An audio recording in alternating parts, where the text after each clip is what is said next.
Hi everybody, it's the Hobbit, and today, since it's Tuesday, what we're going to do is start a segment called Try It Tuesdays or Pintertest Tuesdays, where we take ideas off Pinterest and check them out, or we make something and then you try it out later.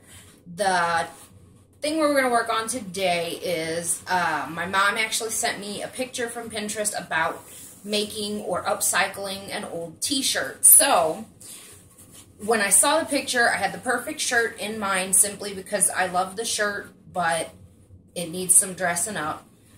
So you're going to need a couple items before you even start thinking about putting this together. So the first item you're going to need, which I've already cut, so please ignore the cuts, is a t-shirt. Any t-shirt that you want. This one just so happens to be a longer shirt, and you're going to need scissors and needle and thread. Thread, you can either get something that coordinates with the t-shirt, or you can get a color that clashes with the t-shirt. That way the thread, if you have really nice stitching, the thread will show, things like that.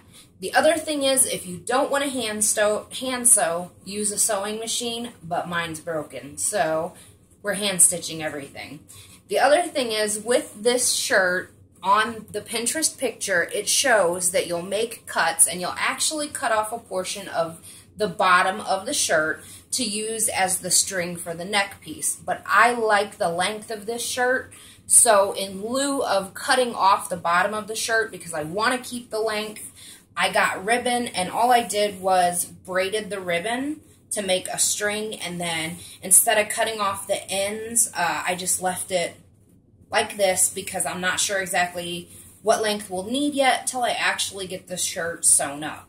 So first off, what you want to do is take your shirt and lay it out, which I've already done this because I filmed this once and it was hard to do by myself. So my hunky IT / cameraman / husband, who is right there, he came home and he took over filming for me. That's why we are refilming, and he also brought up a good point that I will bring up in 2 seconds after I tell you how to cut the shirt. So first off, you're going to want to lay the shirt on a flat surface. If you have shaggy carpet or something, don't do it on the carpet because you could cut up the carpet.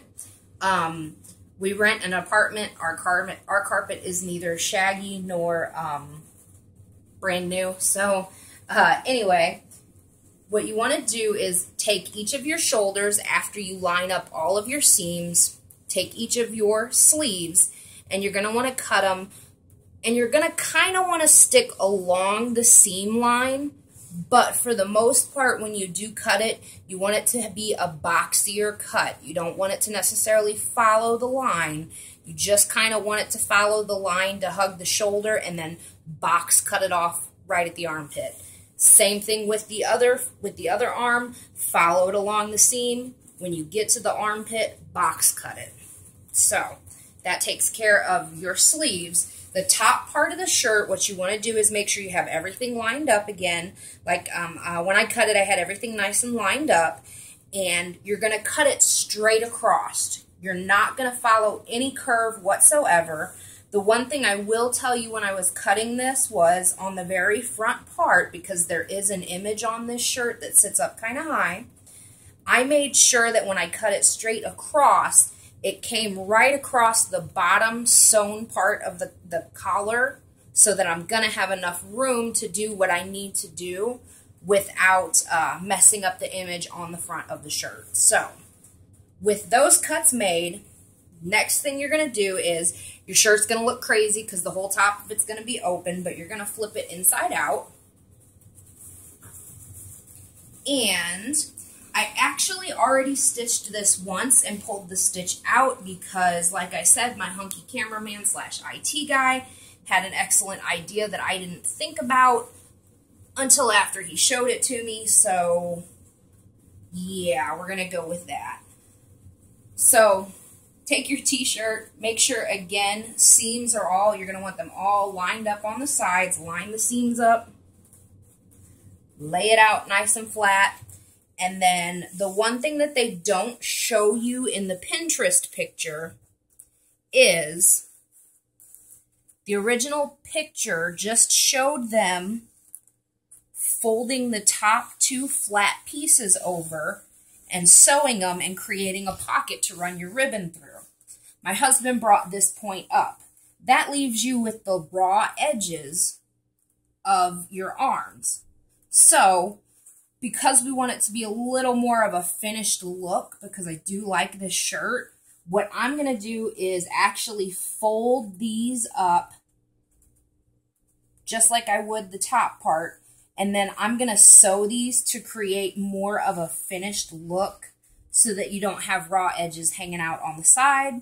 So what I'm going to do is sew these up, and then I will be back with you in a moment after I get the two sides sewn, and then we'll talk about how to sew the top. We'll be right back after these messages. Okay, now that I just took and hand stitched the curve of the arms, I folded in the raw edge, or the edge that we cut, folded it towards the inside, and just did a light hand stitch on it so that when we fold it back to the right side, it won't look as messed up. This is an optional step, but it'll make the shirt look a little more finished. The other thing is, you could use no-sew glue on this part. I wouldn't use the no-sew glue on the top of it, though, because the top is going to hold your whole top up, and you don't want to lose the whole top. So, for the next part, all I'm doing is, again, the t-shirt is still inside out. I am going to take the front and the back, and I am going to fold them just like this. And I'm going to give myself about a good ½ inch fold, because this needs to be big enough for me to run my ribbon through, because that's what's going to hold up the top of your shirt. The only thing I have to keep an eye on is the front of this shirt has an image on it that sits pretty high up on the shirt. So double check by folding your shirt down and kind of playing with the front side of the shirt, and just double checking to make sure you have enough room, because you don't really want to mess up the image too much on the front of the shirt. It's already going to be a little distorted because of the way that the shirt is going to sit with the actual ribbon inside of it. So what I'm going to do now that I have my shirt folded, and again, this would be a lot quicker with sewing machine, but I'm going to go ahead and hand stitch the top of this. And like I said, hand stitch it closer to the bottom, because you are going to need to thread a ribbon through here or a piece of t-shirt through here to create your string for the top. So once I hand stitch that, we'll come back and we'll look at threading the ribbon through. We also forgot one piece of supplies. You need something to thread the ribbon through. And that is... This is just a bamboo skewer. And anybody who's ever had a hoodie knows the trials of washing a hoodie and losing the string in the hoodie somewhere. And ever since I was young, my dad had actually showed me this because he barbecues a lot, and it was really easy. And so I have threaded so many hoodies with bamboo skewers, it's unreal. So that's why I figured bamboo skewer would work best for the ribbon.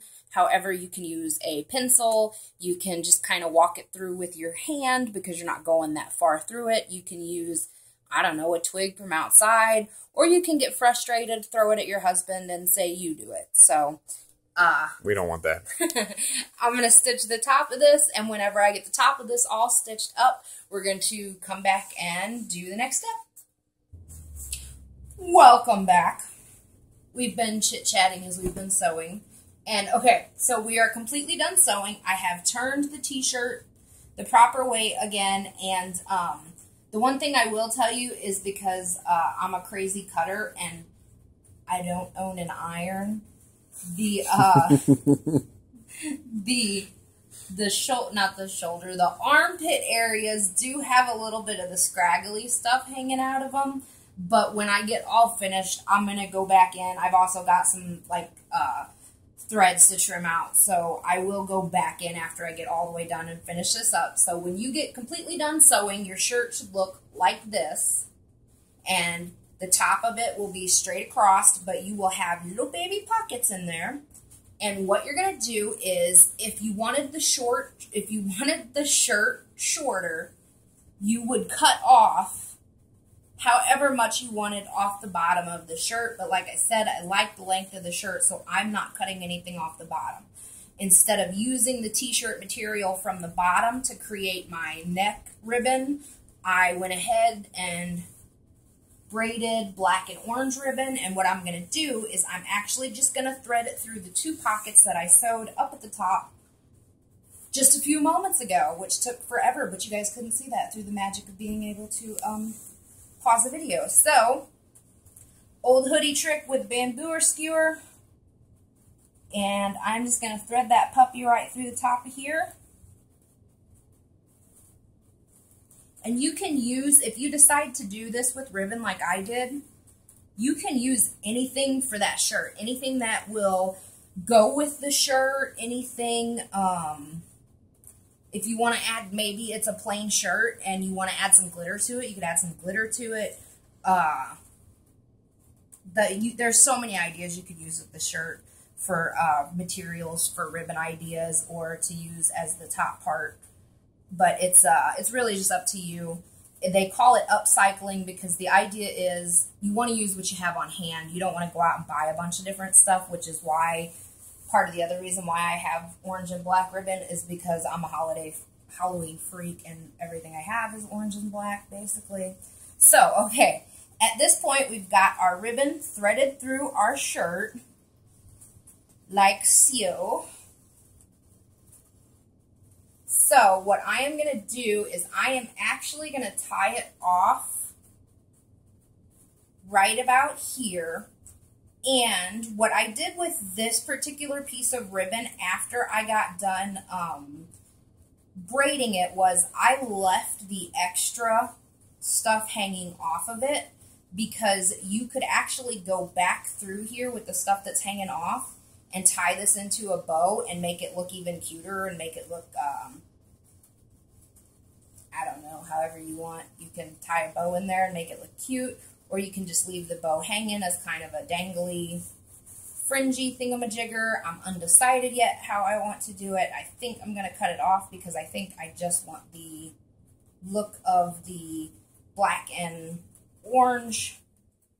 So, big important thing is because this is what holds your shirt up, make sure it's tight because nobody want no wardrobe malfunctions.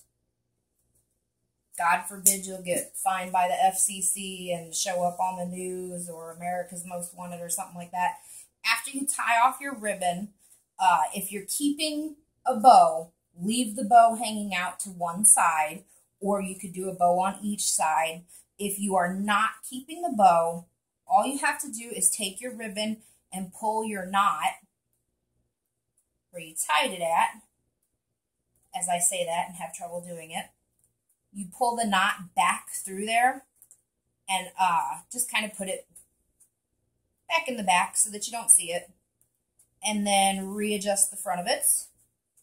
And so you end up with this.